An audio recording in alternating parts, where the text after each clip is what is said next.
It's a bit like saying it's like a car running up a hill with fumes. It's eventually running out of gas. Yeah. Hey guys, Alessio, hope you're well.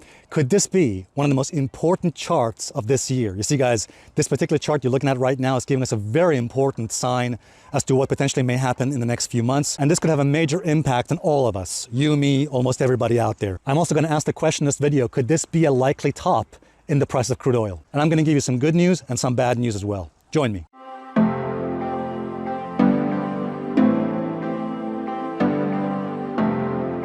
All right guys, welcome back. Now before we talk about the charts and this important market, I just want to mention our sponsor for this video. And again guys, as I mentioned before, any money we get from sponsors will be given to charity. So as I'm sure you probably know, I'm not a huge fan of news. However, I do make an exception, and that's with the news delivered by Morning Brew, our sponsor for this video. You see guys, Morning Brew is a free daily newsletter that is delivered to you Monday to Sunday. And what they do is they give a fresh perspective on the kind of boring, dry stuff you get from other traditional news. You see guys, there's a lot of traditional news media out there, as I'm sure you know, and that's where most people get their news from. However, the problem is that most traditional news media and even social media, what they do is they deliver the news in a very boring, dry, convoluted, and uninteresting way. In fact, a lot of these news networks, they use a lot of jargon actually to confuse their viewers and their readers. However, that is not what Morning Brew does. In fact, Morning Brew, they deliver their news and they write their articles in a way that is interesting, engaging, and also enjoyable to read, as well as being informative and reliable at the same time. For example, I was recently reading some of their articles, as you can see here, on Elon Musk on Twitter, plus also an interesting article on a way you can brainstorm for ideas, which is quite counterintuitive, plus also a fascinating article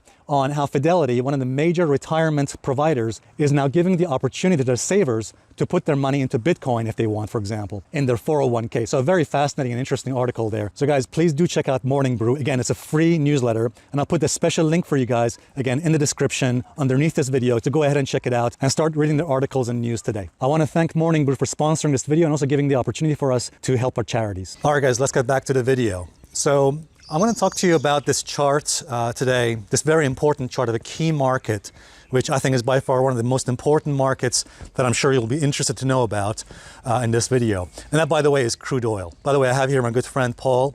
We've just driven to the south of England, Torquay. And Torquay, by the way, is a fantastic place if you haven't never been. It's a beautiful place. We're just walking down to the beach side here in Torquay. By the way, Paul, so I'm going to talk to you today about, and actually talk to our audience today about oil prices. Yeah. And actually quite an important thing is going to happen. I think I'm going to actually make an important prediction on oil in this video. So make sure you watch for that. Paul, what do you think has been happening as far as oil prices so far in the UK? Well, they're soaring, aren't they? In the last year, yeah, they've nearly probably doubled what they were. Yeah. So it has an impact on everything. Yeah, you were saying to me earlier, like you paid. So what's the price of fuel right now? Price of gas here in the UK? Well, like one liter is how much? Well, I have a diesel vehicle, and I should imagine it averages in London 1.78 per litre. So £1.78. £1.78, yes. Yeah. I'll put for you guys the conversion in the dollar for you on the screen. By the way, I was in Iran recently, guys. As you probably know, very recently I was in Iran. As I'm sure you know, Iran is a very oil-rich country. And guys, you won't believe this, but the price of oil, the price of 1 liter of oil, or fuel, I should say, in Iran is 8 pence. Yes, guys, you heard that correctly. 8 pence, or about 10 pence per liter, which is approximately about 10 cents, about the same in US dollar. I mean, I was there with Human recently, just filling up the car. And yeah, I could not believe how cheap oil or indeed fuel prices are over there. Anyway, let's go back to what we're discussing with Paul here and with you guys about the price of oil and price of fuel. So in the UK, it's about £1.70 for a diesel. About 1.78 for diesel, and probably about 15 pence cheaper per litre for petrol. Yeah. About 1.64. Right.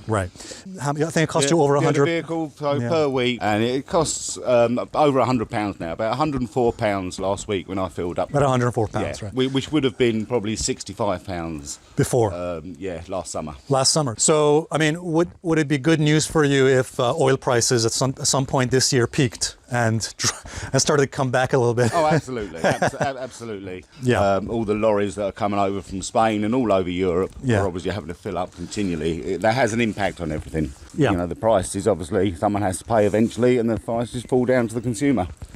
That's a good point. That's a good point. So let's talk about the chart of crude oil. By the way, I showed this to Paul as we were driving over here, and I think it's a fascinating chart. So you will see that, first of all, look at the low point on oil. And in fact, As we're driving here, Paul asked me, wasn't oil prices negative at some point? Yes, they were negative. So oil futures went into negative territory back in 2020, just after the crash of March 2020. In April of 2020, we had negative oil prices briefly before it jumped back up. By the way, if you were watching my videos back in April of 2020, then you will know that I was bullish. I was bullish on oil prices back then. On the weekly chart, on the higher time frame chart, we hit a red acceleration extreme. As you can see here, as prices were dropping here and dropping, we hit acceleration extreme on the red here. And that on a higher time frame chart, we don't usually see this. This is quite rare. But when you see an acceleration extreme on a higher time frame, like a weekly chart, especially a red acceleration extreme, that often can signify either a bottoming formation or at the very least, a turning point. So now I'm going to actually tell you that I'm going to explain to you what I think is going to happen. Okay, I think we got a bit lost here. I'm not quite sure where we're supposed to go now. So we are, by the way, take a look at this, guys, over here. That's the coast of Torquay, as you can probably see here. I'm trying to keep this phone steady as we're walking because it's a bit steep. All right, guys, so here's the bottom line. Now I'm going to actually make an important point here about oil prices. You probably saw a very strong rally in the price of oil over the last several months, but notice what happened. At some point, the price of oil went into such a strong momentum move that we actually had extreme acceleration signals. Now, those of you following my videos, you probably know that extreme acceleration is one of the key signs of a bubble in a market. It does not mean necessarily the price has to collapse when we reach extreme acceleration, but it's a huge warning because often when you see these extreme acceleration signals on the chart, which you can see, I'll put it there for you, these usually precede major peaks or indeed a major turning point, okay, in a market. Now, I should say that I'm not saying that I think oil prices have peaked, but it is a warning. It is a warning that we're getting these extreme acceleration warning signs. What I would wait for is a break of key support, which I'll show you in a few minutes. This is the chart of crude oil, US crude oil. So as you can see, oil prices have actually formed a base around that $93 mark, and that's a very important level. Again, bear that in mind. Now, here's the good news. I'm going to tell you the good news first, and then we're going to the bad news.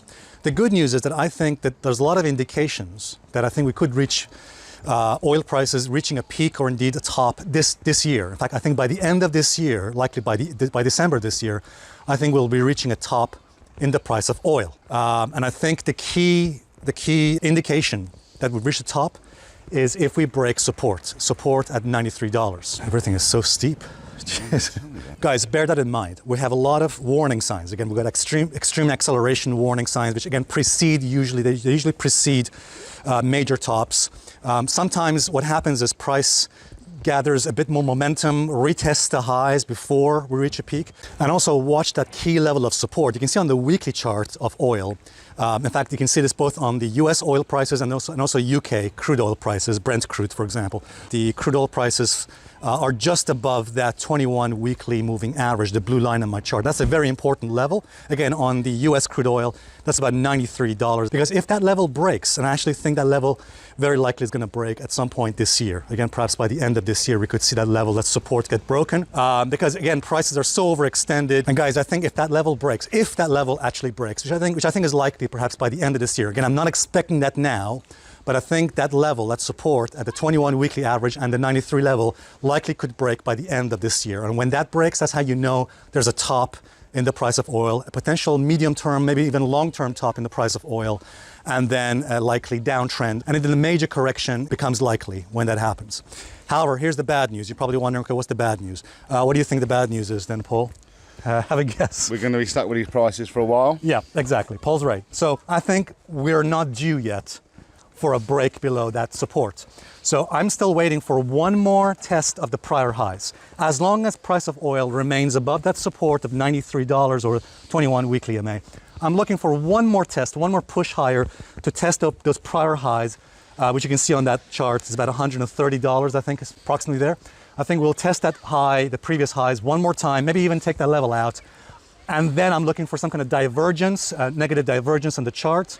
Do you know what negative divergence, Paul, is? I don't know. Okay, so negative divergence is when the price makes a higher high. Imagine the price taking out the prior highs we made, but the momentum makes a lower high. I know it's a bit strange to imagine this if you've not seen it before, but essentially it's a sign, negative divergence is a sign that there's the force of the trend is weakening. Okay. So the momentum is weakening. Yeah. It's a bit like saying it's like a car running up a hill with fumes. You know, it's eventually running out of gas. Yeah. So essentially it's telling us that the momentum is running out of gas, and that's what I'm waiting for. Some kind of negative divergence. The trend is weakening. Guys, check it out over here. Got a lovely coast here in front of us. There it is. People are fishing over here as well. I think we can see some folks here fishing, and look over here, guys. We got the coast of Torquay here, south of England as well. All right, guys, I hope this video has been useful to you. So again, just to summarize, I still think, again, the bad news is that there's potentially going to be one more push to test the highs. I don't think we're going to see a peak just yet in the price of oil.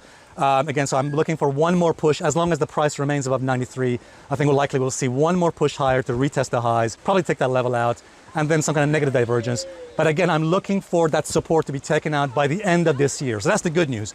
And when that support gets taken out, that level, that low, then I think we'll see lower oil prices and likely better fuel prices at the pump. So that's something to look forward to. I don't think this the surge in oil prices and fuel prices is going to be here forever. I don't think it's permanent. I know some people out there are going to tell you that it's permanent. No, it's not. So I think we'll reach a medium-term or long-term top in the price of oil sometime this year, and then next year likely we'll see a bigger correction and potentially even a downtrend in the price of oil. All right, guys, thanks very much indeed from Paul and me here in Torquay. Cheerio, thank you. Cheers, guys. Bye now.